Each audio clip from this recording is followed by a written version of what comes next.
Okay, the next mini presentation is titled Vascular Agents because all of these things have to do with the vasculature in one way or another. This will be pretty short and sweet. So these are the specific things. Alteplase, also known as TPN, heparin, blood products, specifically packed red cells, I think is what we'll see most frequently, and hypertonic saline. And I want to just spend a minute here talking about the word anticoagulants or quote-unquote blood thinners, because there is a couple of different things, and this may be overkill. You can kind of, I guess, zone out for a second here, but anticoagulants or blood thinners encompasses several different classes of medications, the first of which is antiplatelet. So the most common antiplatelet agent that we use is aspirin, but Plavix and Brilinta and Tyclid, there's a bunch of medicines that fall into this category.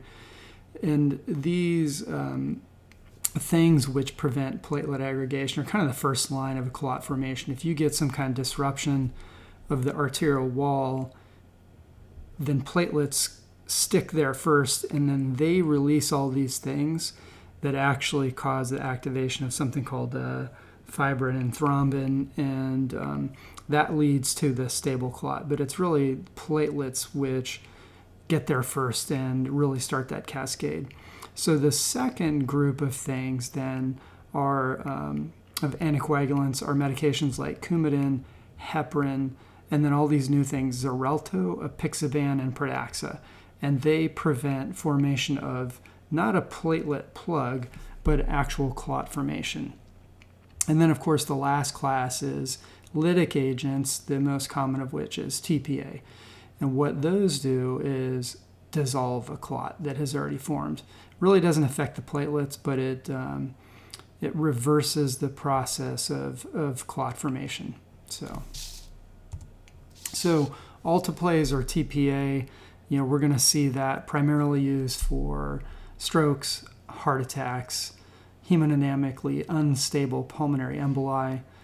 And again, this is a quote-unquote clot-busting medication, and it's going to lead to bleeding. And typically when it's used, the nurses will establish a couple of IVs ahead of time because you really don't want to be poking around on somebody who's had a thrombolytic. And alteplase lasts about 1 hour. So after the infusion is complete, someone should essentially have their normal clotting capacity after about an hour.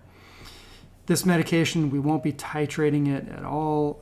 If someone has a life-threatening bleed, I would turn it off and call med control, but it's not something that we titrate. It's something we just infuse.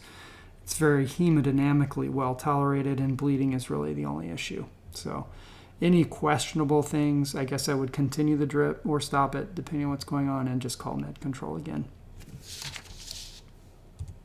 Second agent we're going to talk about is heparin. This is an extremely common drip that we'll see for really those same indications, for pulmonary embolus, for MI for sure, less commonly or not at all for stroke actually. There is another medicine that you can use that gets around the hassle of doing a continuous infusion of heparin, and that's something called Lovenox, which is a low molecular weight heparin. But this prevents formation of a thrombin clot. It's also used for people who are on Xarelto, apixaban, Pradaxa, and things like that, and Coumadin. Heparin often is used to quote-unquote bridge therapy. So let's say you have somebody going to the operating room for an appendectomy and they're on one of these blood thinners. What we do when they come to the ER is you immediately stop their, say, Xarelto, and then you can put them on heparin prior to their surgery. And heparin can be turned off during the surgery itself, and its half-life is about 1 hour, so that's pretty cool. So they have normal clotting capacity for, let's say the hour or two it takes to do a surgery, and then you can turn it right back on. and they are almost immediately anticoagulated again. And then you would start whatever their chronic agent was at about that time too. Heparin, even though it has a very short half-life, there is a reversal agent for this too. It's called protamine. It's not something that we will use, but if you get to your destination, someone's been on heparin, and you've just turned it off and they have life-threatening bleeding, protamine may be something that they consider using. So heparin can be used in patients with poor renal function, whereas low molecular weight heparins can't. So the other thing is that it's often used in pregnancy. So like a lot of people who, like let's say you had a stable pulmonary embolism and you were going to put somebody on Lovenox. Well, if they've got really bad renal function, then you can't. And if they're pregnant, you can't, because Lovenox crosses the placenta as well. So those folks, you might have to use heparin in those patients.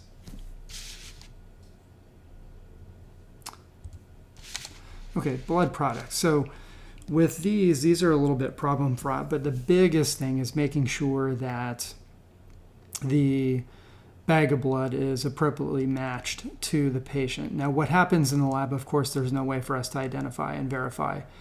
But what I would suggest is that anytime we're transporting a patient who's having a blood infusion, and typically this is going to be packed red cells, sometimes it might be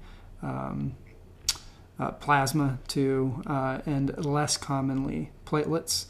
Almost never, I would say, white blood cells. But what we need to do is make sure that the identification on the bag of blood product matches what the patient is wearing.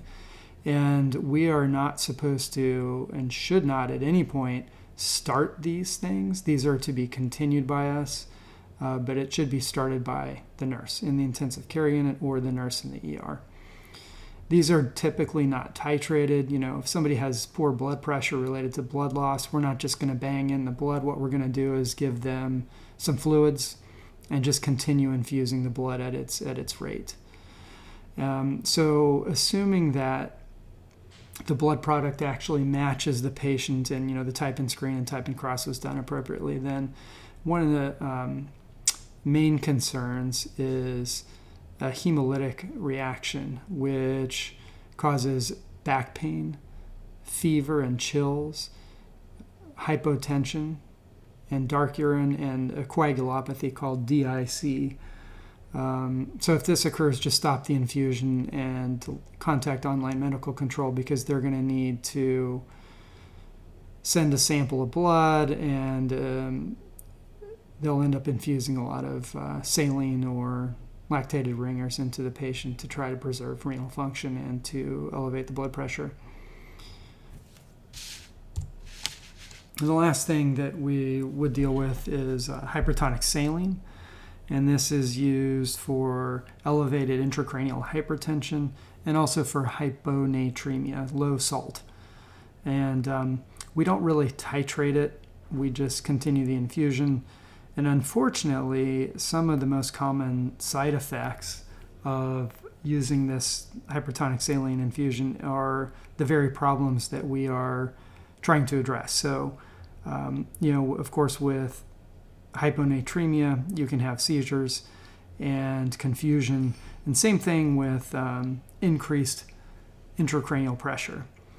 But the hypertonic saline itself can cause seizures, altered mental status, and hypernatremia, of course.